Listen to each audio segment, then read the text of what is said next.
when people want to complain about officiating like they did last night, there's a couple different things, and I'm not faulting people for complaining about officiating. Is that sometimes we don't want to get to the root issue of officiating. These dudes are worked, man. They're tired, and it might lead to a night like last night. Yeah, I mean, look, Jeffrey Anderson's going to be at the Final Four, whether State and Wake fans like it or not. This is a guy who's worked a lot of Final Fours. He's one of the best referees in the country.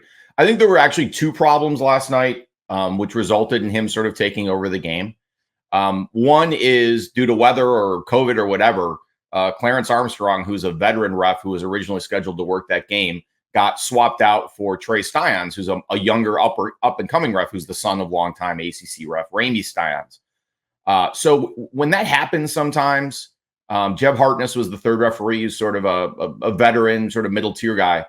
When you have a really experienced veteran ref, there could be a sort of tendency to kind of try to orchestrate. So you get a situation where it feels like one ref is making most of the calls. And what happens is sometimes younger referees will defer to that person. And you see that dynamic sometimes. It's not uncommon. It's not something you don't see. The other one is, Jeffrey Anderson is coming back from the West Coast, worked Minnesota the night before, was on a long California trip, working his 8th straight day in 2 coasts. It's a lot, but the problem is the system is incentivized for these guys to work as much as they can. They get paid by the game. I flipped on the Santa Clara Gonzaga game to see if Herb could pull it off, and Roger Ayers was working that game. I'd literally seen him 24 hours before working State Carolina. So he got on a plane and flew to Santa Clara and worked that game with Jeffrey Anderson.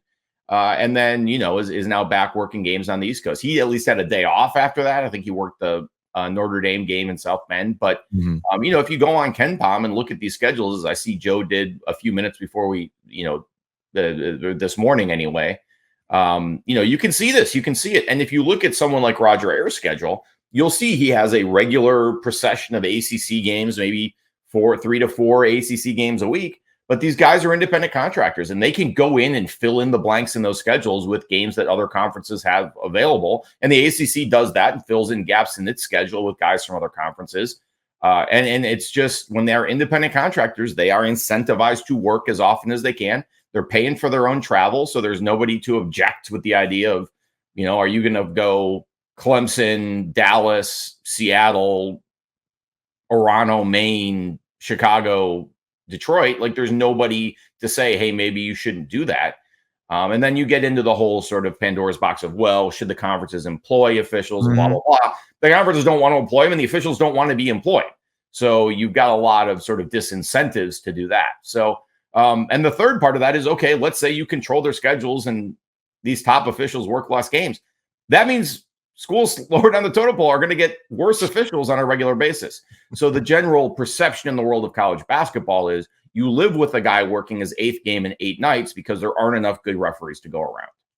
One other note about officiating, maybe things would be easier if there was, for lack of a better term, accountability. If players talk after the game and coaches talk after the game, maybe I'd like to hear the reasoning behind a quick double tech on Kevin Keatts. I'd like to get, all right, why did that end sequence? To me, I would have just been fine with the officials telling Ben Middlebrooks to just, hey, chill the hell out, and nothing gets called. Why did we get multiple technicals? Why was Mo Diarra ejected with 1 technical? Right. I was digging through the rule book to figure out how that could happen, and then got texted by a source, no, you can eject a guy with 1 technical. I was like, well, the rule book is unclear on that. Well, the fact that somebody has to text you on that, and you just can't, ask officials after the fact. I mean, maybe that would change some things. Maybe that would change some options. I actually had less of a problem with the end game stuff because it ultimately ended up working out to be Middlebrooks. His proxy was able to finish the N1, and then the other techs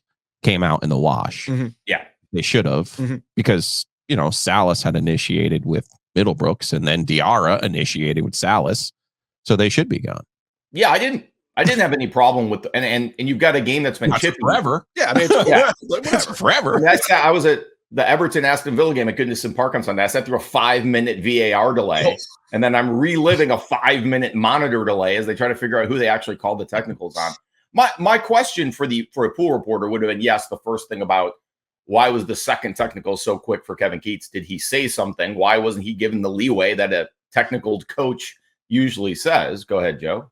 Since you and I were in Josh Goodson's seats, thanks to our good friends at RTP Mortgage, we were in row H. We were behind the scorer's table, and you and I, in real time, saw Kevin get the first technical. We said, "Okay," comes out on the court. That's a bing. Yeah. Okay. Yeah. Yep. All of a sudden, we're both within what, 20 feet of this going on? 15 yards. Yeah. I mean, Yeah. And there were no curse words. There were no magic words involved. No, he did not say that one word that's a no-no with umpires. That's for sure. Right. We both looked at each other like, did he just give him a second technical? Like, Yeah. I just as Kevin said after the game, totally get the first one, earned it. Mhm. That one's mine. Yep.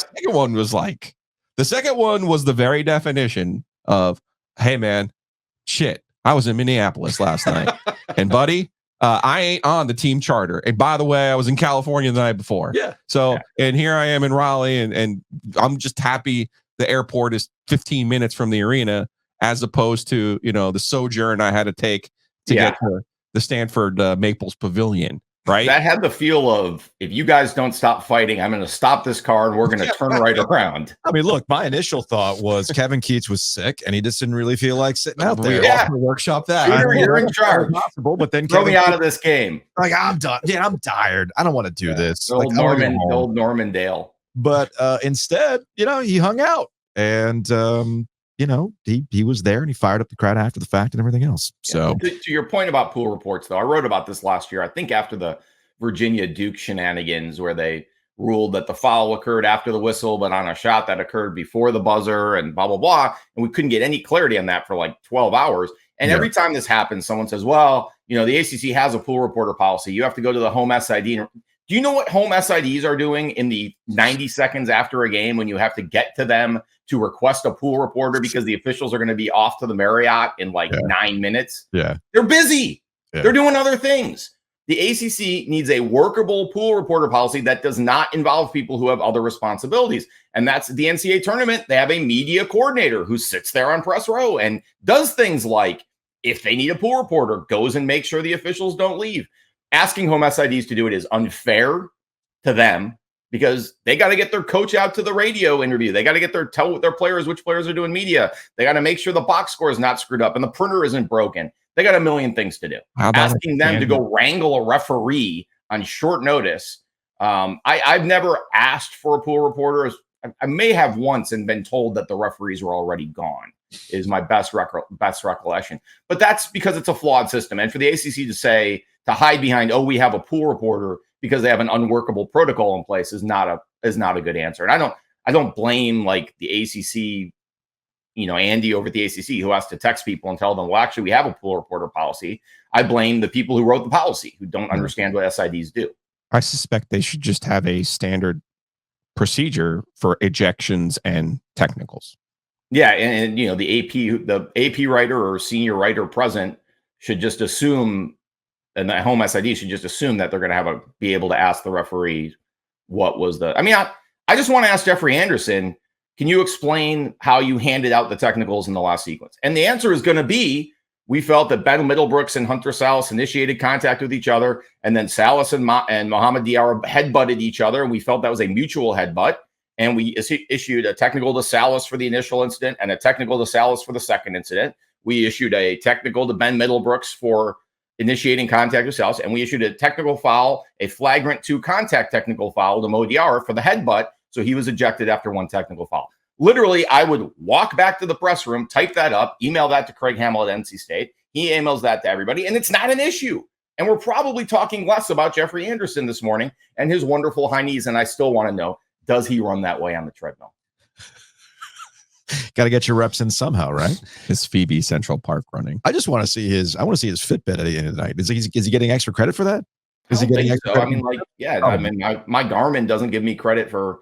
It'll track like you're running. Dude, my Garmin will tell me that I've accomplished my steps goal while I'm driving. So I mean, it's time for an update. This thing's a little bit on the old side. Lost in all of this official talk. That was a nice basketball game. It last night. was like it had a regular season basketball game with some stakes Yeah, a little and some sizzle to it. heat and Hey, two look teams at- that didn't really like each other. Look at the standing. Chippy, coaches, Yeah. EJ Horn flipping the double bird and hoping thinking no one was going to see him. Like, Yeah. welcome to big time basketball, TJ.